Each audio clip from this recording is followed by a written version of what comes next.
Waard van point number 9. Hi, my name is Waard Kromhout, and I will tell you something about the integration of social, economic and environmental aspects of urban transport. We think that the integration is the key to sustainable transport. First, I will tell you something about the history of transport in urban areas. In the early 20th century, it was mostly dominated by slow traffic and public transport. But in the 60s, cars and the highway changed it. Urbanization came, and now new technologies and other transport modes should change it in a more positive way. We looked at sustainability in three aspects: social, economic and environmental aspects. This is the triple bottom line, and we problems for society are seen in pollution, congestion and energy depletion. So it is relevant to do research at this topic.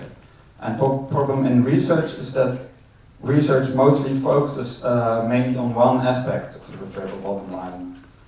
We looked at national scientific journals after January 1st, 2000, so recent journals.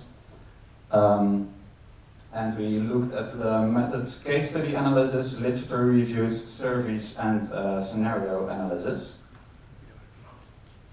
And now I have to wait. Is that 20 minutes? 20 seconds? Okay. The methodology. First, we showed five independent variables. Those are spatial measures, economical measures, technological measures, governmental measures, and social behavior measures. I'm sorry. And dependent variables are social, economic, and environmental sustainability. Case studies have a strength, flexibility, and it's very specific information, but generalization is a problem with case studies, and combining cases can create good solutions. Sorry.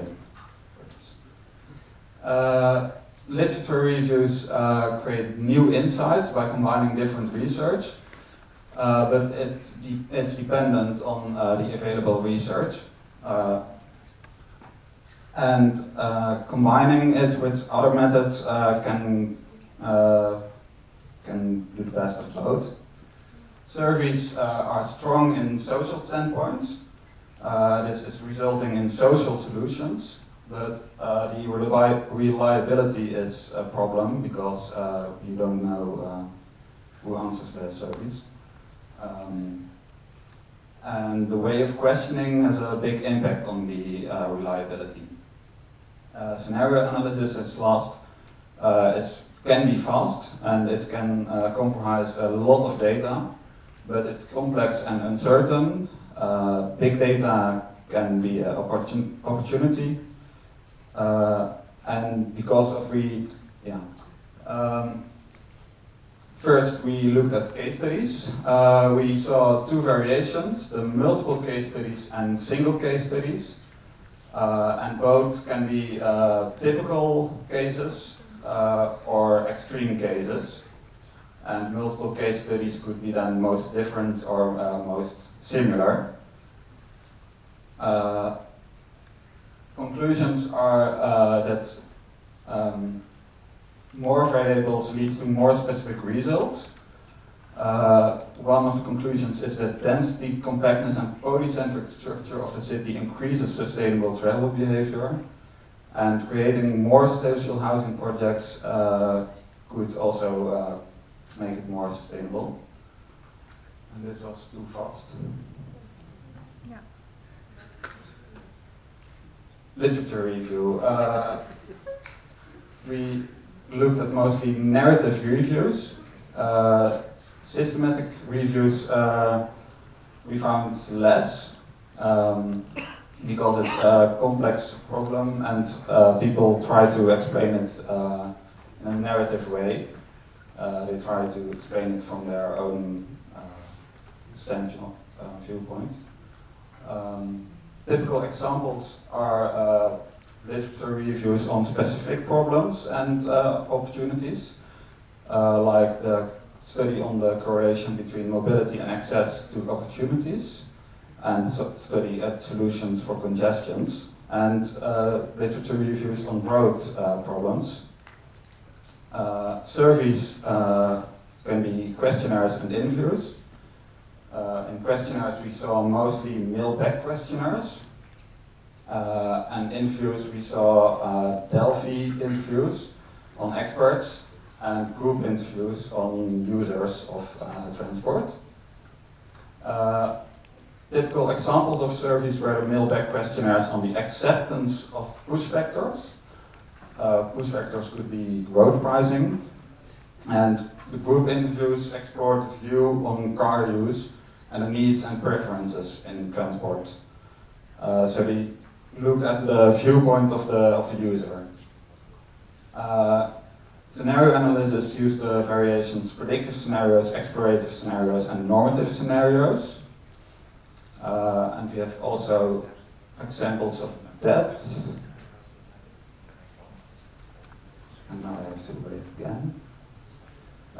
Typical examples are the forecasts, for example, of the auto stock, explorations on specific measurements or on sets of policies. And there are also a lot of models, mostly of land use and transport, and the combination of these.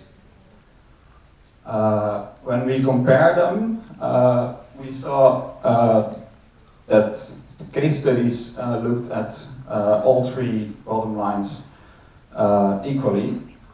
The literature reviews and scenario analysis looked mostly at ecologic problems, and surveys looked at social problems.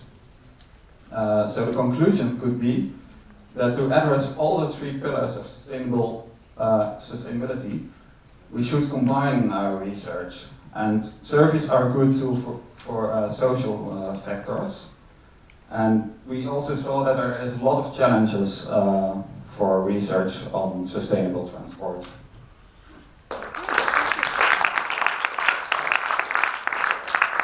Okay, thank you, Waard. In the beginning, I wanted to make a compliment, and I still want to do about a small detail. The way you express that the time is passing by. Sometimes it's a little round thing, and sometimes it's a banner, and sometimes it isn't there. And if it isn't there in your presentation, you're in trouble, so to say. But okay, you managed to do it. And are there still questions about the presentation? Group number 9. Nothing? Anna, of course, yeah. Okay. Would you say that in the publications you have reviewed, they are more reactive, or proactive?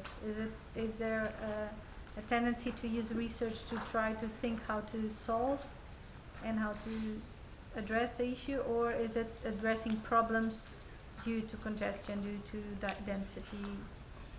What would you say? We saw both, actually. There are research that are normative, and they are trying to come up with measurements and policies. But there are also research done at implemented policies, and they are trying to explain if it's good or bad. Evaluation, yes. Okay. Okay. Oh, thank you very much. You.